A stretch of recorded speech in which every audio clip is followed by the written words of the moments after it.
Hello students, अब हम solve करेंगे जी क्वेश्चन नंबर 3 ऑफ चैप्टर 9। ठीक है जी। स्टेटमेंट को बच्चों एक बार ध्यान से देखो और स्टेटमेंट को फर्स्ट स्टेप क्या है जी, स्टेटमेंट को आप कन्वर्ट करो आप एक डायग्राम में। क्या बोला गया जी, a contractor plans to install 2 slides for the children to play in a park. एक कॉन्ट्रैक्टर ने बच्चों क्या किया जी, चिल्ड्रन के लिए पार्क में 2 स्लाइड्स इंस्टॉल करनी है जी। For the children below the age of 5 years she prefer to have a slide whose top is at a height of 1.5 meter and is inclined at an angle of 30 degree to the ground। बच्चों जो बच्चे हैं जी, छोटे बच्चे हैं जो 5 साल से कम की एज के हैं, उनके लिए क्या करना है, कॉन्ट्रैक्टर ने स्लाइड बनाई जिसकी हाइट कितनी है 1.5 मीटर ग्राउंड से and inclined at angle of, कितने का एंगल बना रही है बच्चों, ग्राउंड से 30 डिग्री का। क्लियर है जी। और बड़े बच्चों के लिए उसने बच्चों दूसरी स्लाइड बनाई, उसकी हाइट कितनी है ग्राउंड से 3 मीटर्स एंड ग्राउंड पे बच्चों कितने का एंगल बना रही है वो 60 डिग्री का। क्लियर है जी। सो मीन्स इस क्वेश्चन में हमारे पास 2 स्लाइड्स बनेंगी, मीन्स हमारे पास 2 राइट एंगल ट्रायंगल होंगे। ठीक है, लो दोनों को बच्चों सेपरेटली सॉल्व करो जी। सो फर्स्ट स्लाइड इज, ये सबसे पहले हमारी क्या है बच्चों, ग्राउंड है। स्लाइड तो आप सभी ने देखी होगी जी। ये हमारा बच्चों क्या है जी, हाइट है स्लाइड की जहाँ से स्लाइड आएगी। ठीक, फर्स्ट स्लाइड हमारी बच्चों कितनी हाइट पे है जी, उन्होंने बोला है कि 1.5 मीटर टॉप, 1.5 मीटर यहाँ से लेके यहाँ तक। क्लियर है। देखो स्लाइड तो बच्चे आपको पता ही है ना जी, स्लाइड ऐसे ही होती है। क्लियर है। ये हमारी क्या होगी फर्स्ट स्लाइड, जिसकी ग्राउंड से हाइट कितनी है 1.5 मीटर्स। ठीक है, इसको आप नेम दे दीजिए ए बी एंड स्लाइड क्या है बच्चों ए सी। क्लियर है। और ग्राउंड के साथ जब टच होती है तो कितने का एंगल बनता है बच्चों उसका 30 डिग्री का। डन। अब सेकंड में क्या बोला गया उन्होंने कि जो बड़े बच्चों के लिए स्लाइड बनानी है उसकी हाइट कितनी है 6 मीटर फ्रॉम दी ग्राउंड। अब ये हमारी क्या आ गई जी ground, this is ground and ground से बच्चों अब दूसरी स्लाइड की हाइट कितनी रहेगी 3 मीटर्स, मीन्स फ्रॉम ग्राउंड कितनी मीटर से बच्चों स्लाइड आएगी 3 मीटर से। क्लियर है जी। अब देखो ये हमारी क्या आ गई जी, दूसरी स्लाइड आ गई। ठीक है, और वो कितने का एंगल बना रही है बच्चों 60 डिग्री का। इसका अब आप नेम दे दीजिए बच्चे डी ई एंड ये पॉइंट क्या है जी एफ। क्लियर है जी। अब इन दोनों केसेस में बच्चों सॉल्व क्या फाइंड क्या करना है, what should be the length of slide in each case. दोनों केसेस में हमें बच्चों इस स्लाइड की लेंथ फाइंड करनी है। क्लियर है। जो चीज़ फाइंड करनी है बच्चों मैं बेसिक में बताया था कि उस पर आप क्या डालिए, सबसे पहले क्वेश्चन मार्क। इसमें भी क्या फाइंड करना है, स्लाइड फाइंड करनी है उसकी लेंथ, इस पर भी क्या डाल दोगे आप क्वेश्चन मार्क। सबसे पहले इस क्वेश्चन में आओ, इस स्लाइड पे देखो।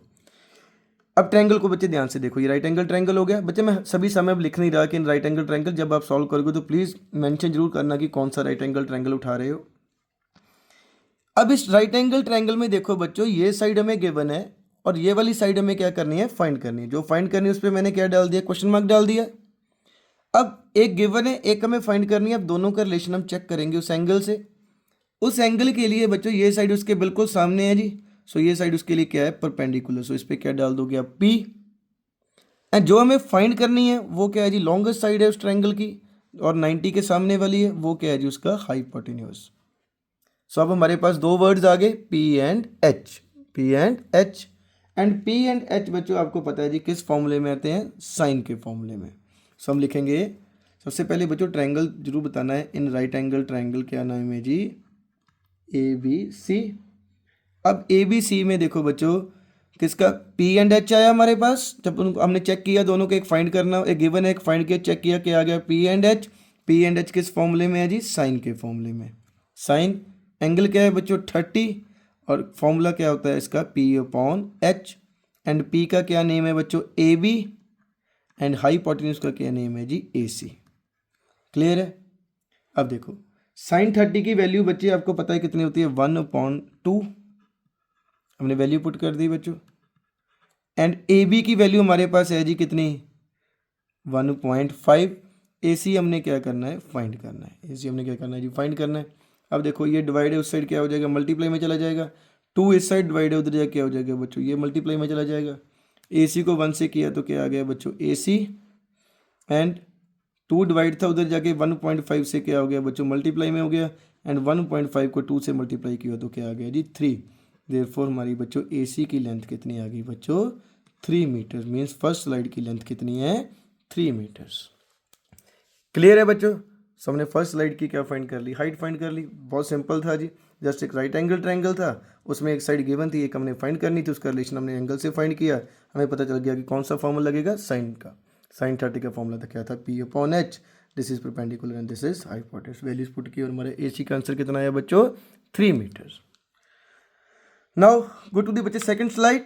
अब सेकंड स्लाइड पे जब आप जाओगे तो देखो ध्यान से, अब हमारे पास वही बच्चों सेम कंसेप्ट लगेगा। यहाँ पे भी हमारे पास एक साइड गिवन है। जब इस राइट एंगल ट्रायंगल को आप ध्यान से देखोगे तो एक साइड गिवन है और ये साइड हमें क्या करनी है फाइंड करनी है। अगेन इन दोनों का बच्चे इस एंगल से रिलेशन देखो। इस एंगल के लिए जो गिवन है वो क्या है उसका परपेंडिकुलर, और जो हमें बच्चों फाइंड करना है जी वो क्या है लॉन्गर साइड है, मीन्स हाइपोटेन्यूज है। सो अगेन हमारे पास बच्चों दो नेम आ गए P&H। P&H बच्चों अगेन किस फॉर्मूले में आते हैं जी हमारे साइन के फॉर्मूले में। सो क्या लगेगा इस बार साइन कितना एंगल है बच्चों 60 का। सो साइन 60 का साइन का फॉर्मूला तो सेम रहेगा क्या है जी P/H। P का क्या नेम है बच्चों DE एंड बच्चों हाइपोटेन्यूज का क्या नेम है जी DF। क्लियर है जी। सो सबसे पहले बच्चे आपने बताना भी है कौन सा राइट एंगल ट्रायंगल है जी DEF। क्लियर है। साइन 30 की वैल्यू बच्चों आपको पता है जी कितनी है √3/2 एंड DE हमारे पास गिवन है 3 मीटर्स एंड DF हमने क्या करना है फाइंड करना है। अब देखो फिर से ये इधर डिवाइड उधर मल्टीप्लाई में, ये इस साइड डिवाइड उधर क्या हो जाएगा मल्टीप्लाई में चला जाएगा। देखो DF साथ में क्या लगेगा √3 एंड 2 इस साइड डिवाइड है 3 के साथ बच्चों क्या हो जाएगा उधर जाके मल्टीप्लाई में चला जाएगा। सब देखो √3 इधर क्या है जी मल्टीप्लाई है DF के साथ, उधर क्या होगा जी डिवाइड में चला जाएगा। ये क्या आ गया बच्चों 6 3 सॉरी ये 2 रहेगा, ठीक है। 3 2 बच्चे कितना आ गया 6 एंड √3 इधर डिवाइड उधर सॉरी मल्टीप्लाई उधर क्या हो जाएगा बच्चों डिवाइड में चला गया। सो DF की वैल्यू क्या आ गई बच्चों 6/√3। अब इसे आप बच्चों मैंने बोला था कि डिनोमिनेटर में कभी भी अंडर रूट को नहीं छोड़ना। इसके लिए क्या करो आप इसे रैशनलाइज करो, एक बार मल्टीप्लाई में और एक बार क्या है बच्चों डिवाइड में चला जाएगा जी। क्या बच गया हमारे पास 6√3 √3 इंटू √3 बच्चों 3। अब 3 को 6 से कट करो 3 1 3 3 2 6। सो DF की वैल्यू हमारी सिंपली बच्चों क्या आ गया 2√3 metres. So this is your final answer. Clear है जी। दोनों बच्चे स्लाइड्स की हमने क्या फाइंड कर ली लेंथ फाइंड कर ली। इजी क्वेश्चन था, बेसिक क्वेश्चन था। जस्ट आपने दो राइट एंगल ट्रायंगल थे, दोनों में क्या किया जी ये हमारी स्लाइड की हाइट थी जहाँ से वो स्लाइड आ रही है, एक बार 30 का एंगल बनता है दूसरी बार 60 का एंगल बनता है बच्चों। दोनों में सेम फॉर्मूला रहेगा जी। फॉर्मूला क्या था हमारा साइन का फॉर्मूला क्यों लगा P/H क्योंकि P&H आ गया। आई होप बच्चों आपको क्वेश्चन अच्छे समझ लगा हो। अगर बच्चों नहीं समझ लगा तो आप कमेंट सेक्शन में जरूर बताना जी, और हमारे चैनल लर्न विद लॉजिक को प्लीज़ सब्सक्राइब जरूर करना। Thank you so much.